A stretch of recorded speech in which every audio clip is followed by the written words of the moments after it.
Good morning, everyone.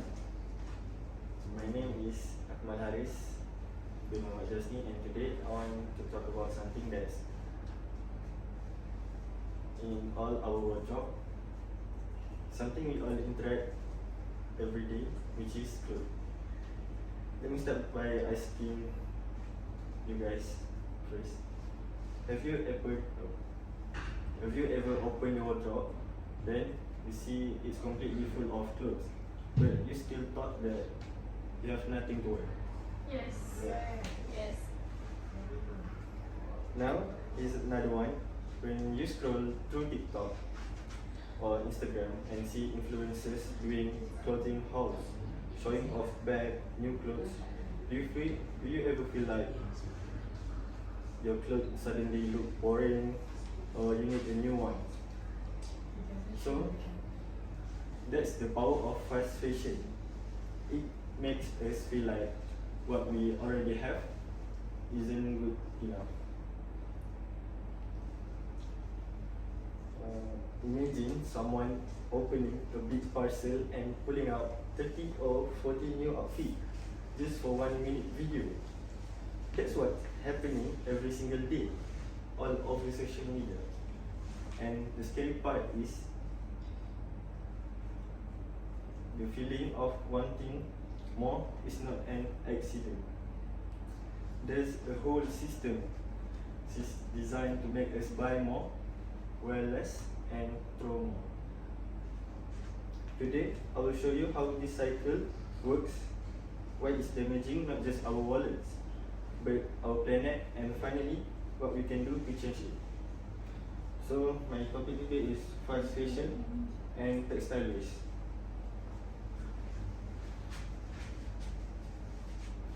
So, this is table of content.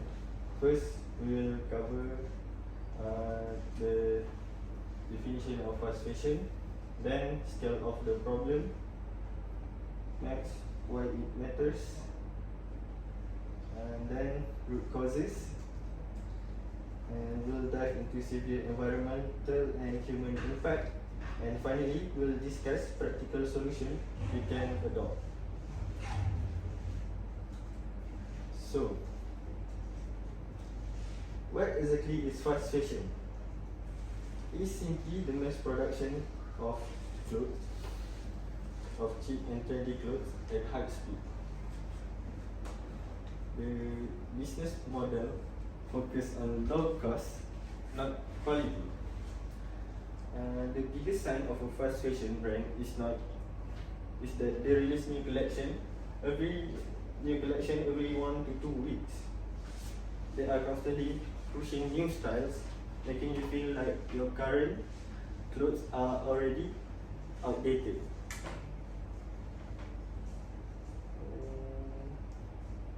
I have a question. How many of you own something that felt old after only a few months? Raise your hand. Yeah, right? Okay, next time. So why is it related to textile waste? The relationship with waste is direct and simple because the clothes are low quality. They have a short lifespan, so they are quickly thrown away. The low prices encourage overbuying, so we buy more than we need. Most textile, like polyester, take up 200 years to decompose in a landfill. The result, over 85% end up in landfill or outburn, creating huge mountain of waste like in the photo. Okay, for the next slide, I will show you a video of 6,000 kilo clothes. Okay.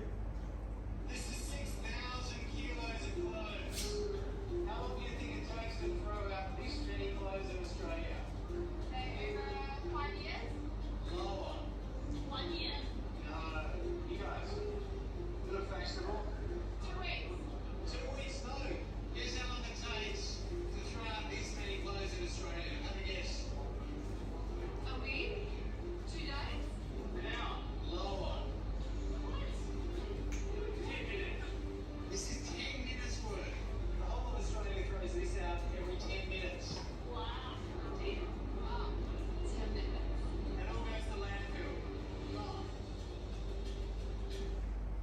Okay, this pile of clothing, 6,000 kilos of clothes.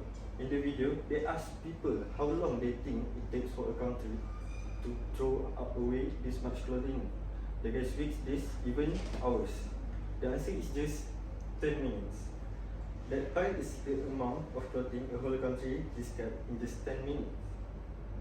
Think about that. In the time we've been sitting here, multiple piles like this have already gone to landfill. So, why should we care about fast fashion and textile waste? Because fashion is part of our everyday life.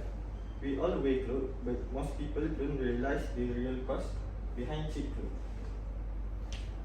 That 15 ringgit shirt might look like a good deal, but someone or something is paying the price, like the workers and the environment. In countries like Bangladesh and Vietnam, many government workers, especially women, work long hours in unsafe factories for very low pay. Meanwhile, the fashion industry produces 100 billion garments every year, and most are worn less than 7 times before being thrown away. So, why should we care? Because every purchase we make support the system. By buying less and choosing wisely, we can make a difference. So now, to solve the problem, we need to look at the root of the problem. So there are 4 main drivers here. First, too many clothes produced too fast. Second, trend chasing and social media pressure.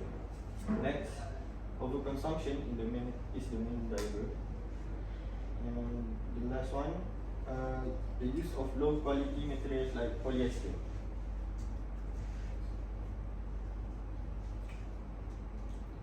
So let's start with the overproduction. This is a race to produce. Brands like Shein can launch 2,000 to 10,000 new styles daily. Imagine the speed their business model relies on creating artificial urgency. They want you to buy it now because it won't be there tomorrow. The result is a constant flow of new clothes flooding the market. Next, social media pressure. The consumers driven by the influence cycle.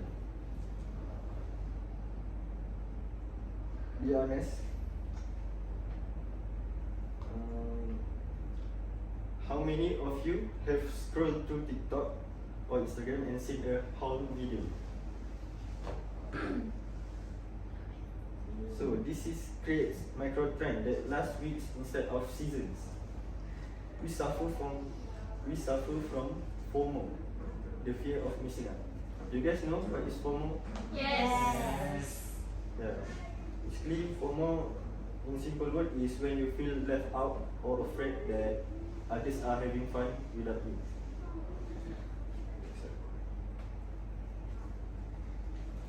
Next, overconsumption.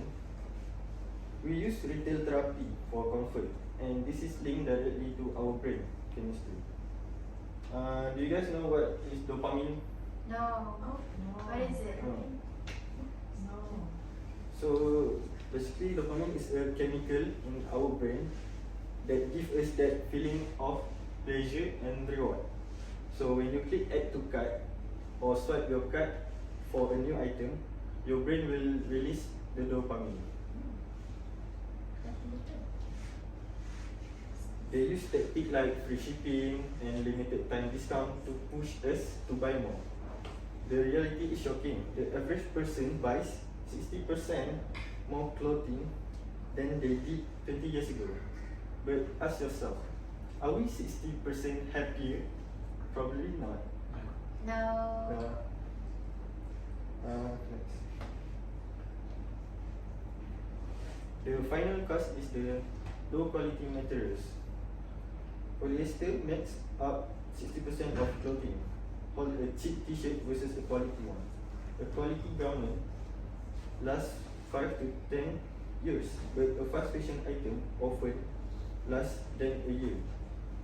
When you mix natural fiber with cheap synthetic, they become hard to recycle. So this lock the plastic into our waste system. So this is the connection between fast fashion and textile waste. This slide clearly shows the vicious cycle. Fast fashion is the trigger leading to overproduction and low quality clothes. This shortens the lifespan, and because the material are non-biodegradable, it explodes the landfill problem. Fast fashion is undeniable the main contributor to textile waste worldwide. So let's look at the direct environmental impact. When clothes are thrown away, when clothes are thrown away, they release harmful greenhouse gases like methane. The fashion industry is responsible for 10% of global carbon emission.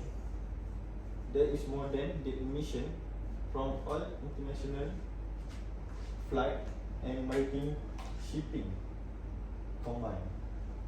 Yes. So next is water pollution. Making cheap clothes use a lot of toxic chemicals. For dyeing, factories often dump this dirty water directly into rivers, poisoning the environment.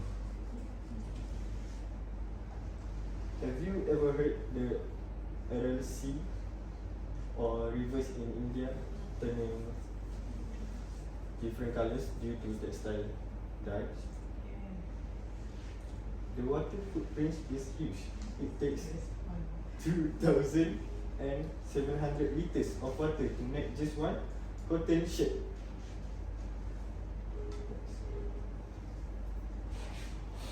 Next, we have another silent killer is microfiber pollution.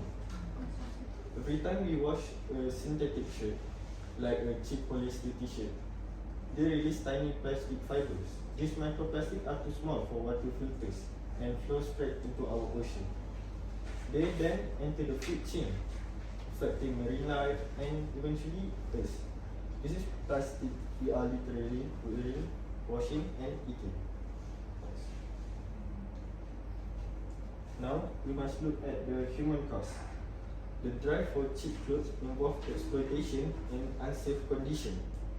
Workers, mostly women, earn below living wage and work in dangerous factories. The most tragic example is the 2013 Rana Plaza collapse in Bangladesh, which is tragically killed over 1,100 workers. This shows the entire world the deadly consequences of demanding clothes at the lowest possible price.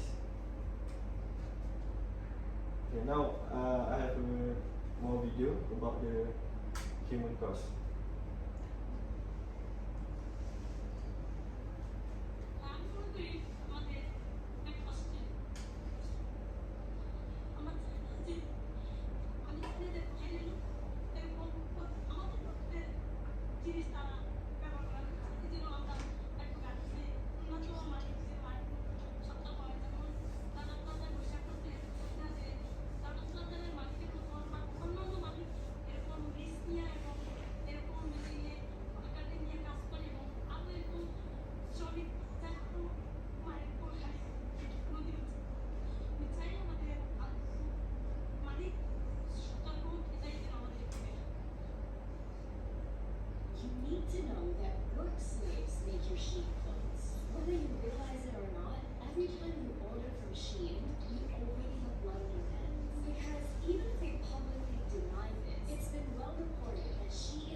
video pulls back the curtain on the cruel reality of the fast fashion industry. The reason these companies can sell clothes so cheaply is because they cut corners, and those corners are always the wish and the welfare of their worker. The harsh reality of the worker, like unfair penalties. If a worker make a single mistake on a garment, the company will often take away a chunk of their salary. And also, they are working under unsafe conditions. Like, not only the working environment often cramped and unsanitary, but some sweatshops reportedly don't even have fire exits. A common disaster like the Rana Plaza collapse mentioned by one of the workers. As one of the workers heartbreakingly says in the video, "I don't want anyone wearing anything which is produced by our blood.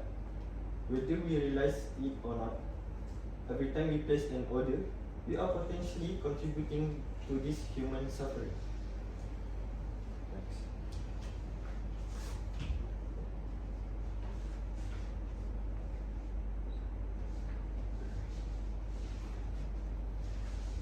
So the problem is huge, but we can all be part of the solution. Here are 3 key steps. Buy less, choose better. Next time you shop, choose a timeless, durable item instead of cheap and trendy clothes. Second, we can support second-hand and thrift shop. Give clothes a second life. This is often cheaper and more unique than buying new. Third, we can repair, reuse, upcycle. Don't throw away torn cloth. Learn to sew a button or turn old item into cleaning rags. Next. Okay. Here are 3 more actions you can take. First, join clothes swap event. This is fun, social way to refresh your wardrobe without buying anything new. Second, reduce impulse buying. Before buying, ask yourself this simple question: will I wear this at least 30 times? If the answer is no, put it back. Third, educate and raise awareness. Share this information. Use your social media to talk about sustainability, not just hauls.